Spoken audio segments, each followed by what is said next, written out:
ngempasnya gini berarti ya bro. Kenapa kita tadi bersih-bersihnya kok pakai tangan? Oh kan? iya. Itu kita siram pakai air kan gitu ya. Jadi gini.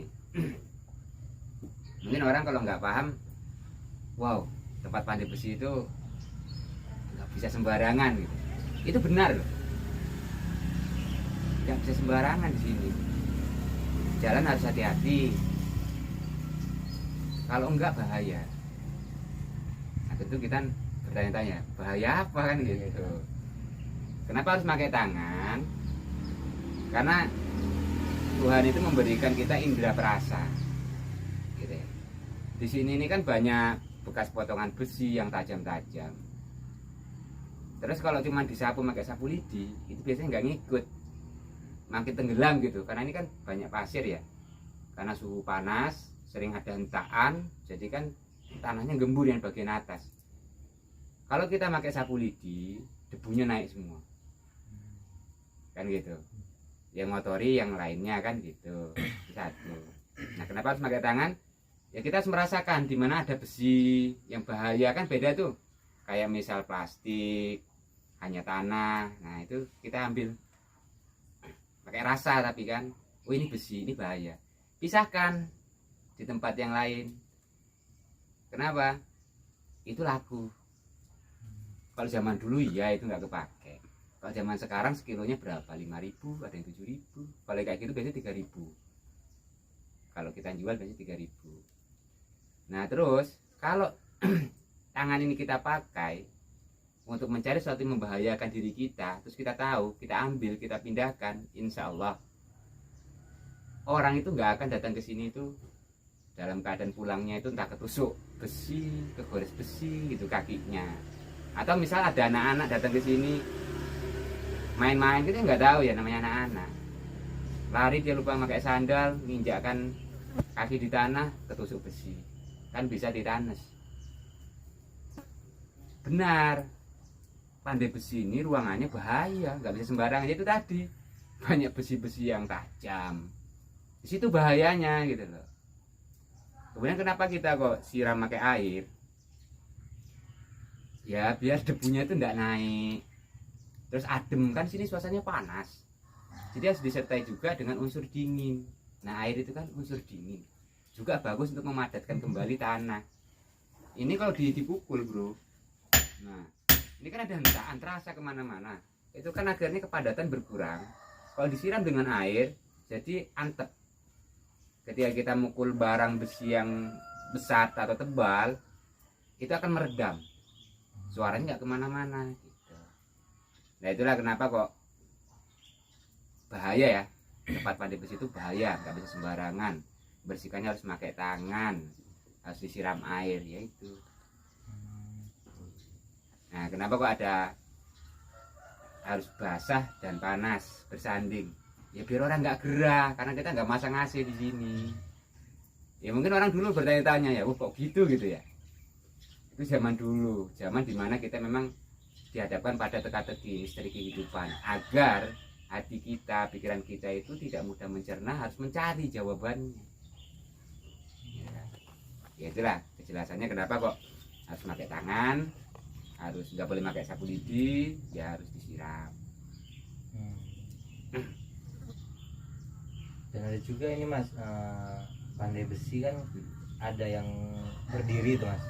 Nah, sampean kenapa duduk gitu? Oh gitu ya. Nah ini emang ada sejarahnya.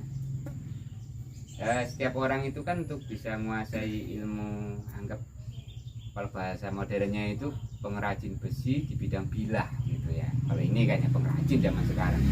Istilah pandai besi itu kan ya istilah zaman orang-orang dulu lah. Kalau di luar negeri bukan pandai besi kan istilah. Nah kalau zaman dulu lebih umum lagi, lebih khusus lagi empu kan gitu.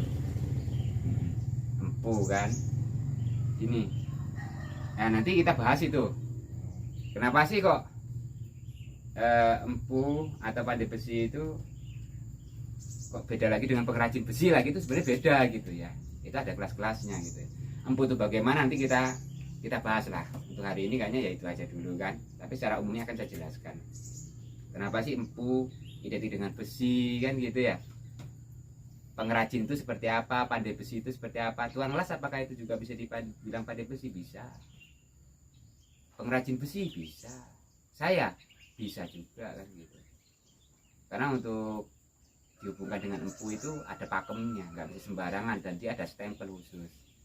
Aturannya berat kalau dunia empu. Nah itu kita bahas mungkin di apa yang ngobrol-ngobrol yang lain ya. Kalau hari ini kita fokus di yang umum-umum kan. Kenapa saya kok duduk di bawah sementara tamu saya ada di atas kan gitu? Ya ada filosofinya.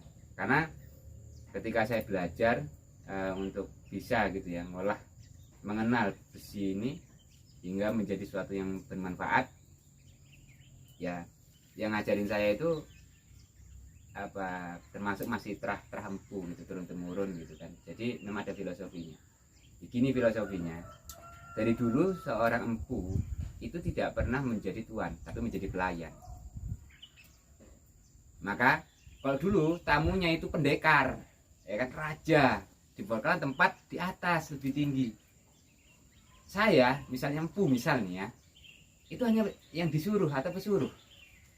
Makanya kalau kerja pandai besi seperti ini, sabarnya harus lebih utama. Harus sabar. Kalau enggak, maka api dalam diri itu mengalahkan api di sini. Apa hasilnya? Rusak.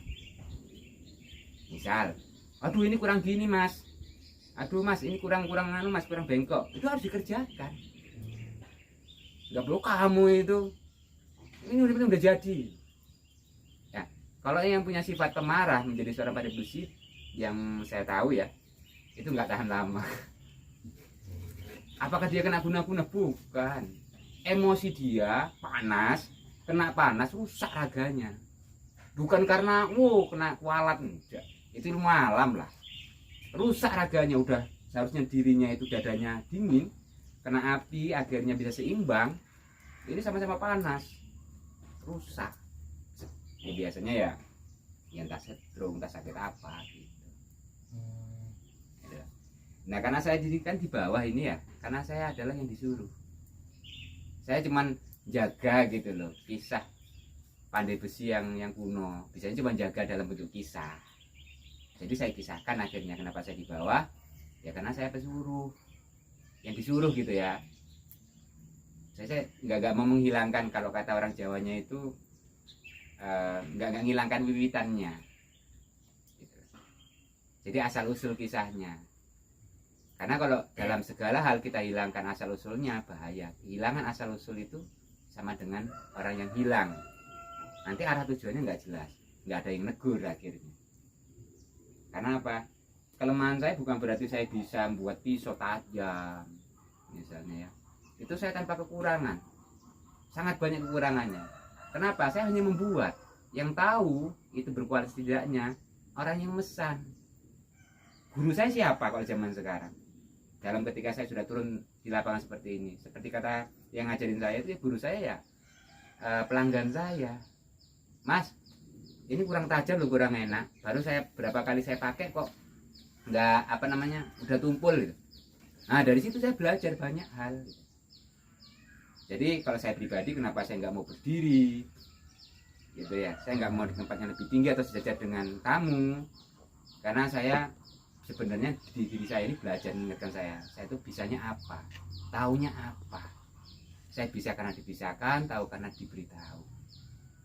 Kebetulan posisi saya sebagai seorang yang megang yang panas-panas saja, dan juga untuk melatih mental saya, kesabaran saya.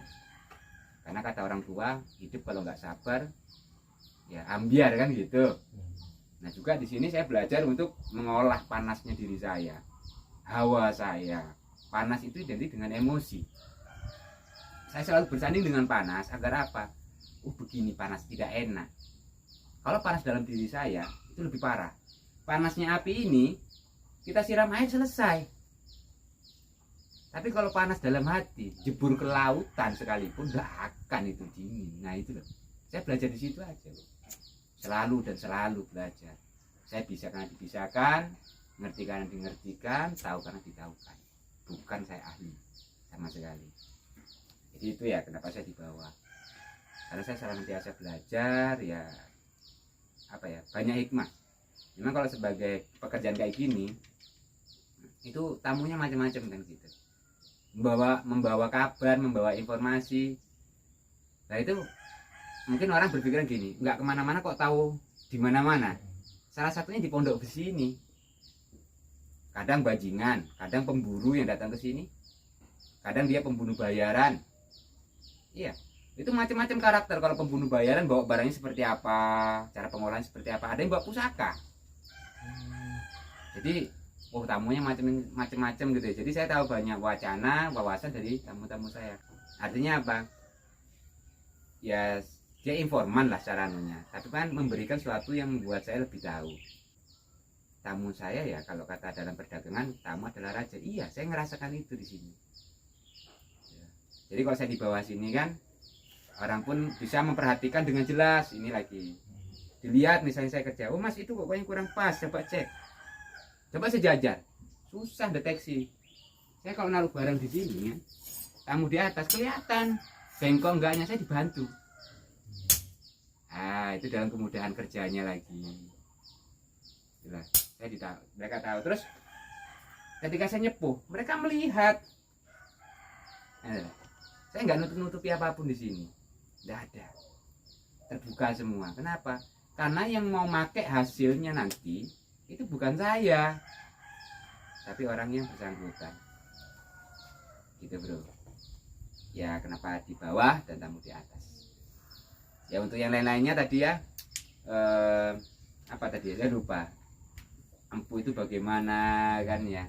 Lakonnya bagaimana itu di versi yang terus nanti itu akan kita bahas seperti halnya baja itu apa aja sih, terus cara nyepuh itu bagaimana, itu nantilah kita bicarakan gitu ya, satu pembahasan gitu bro.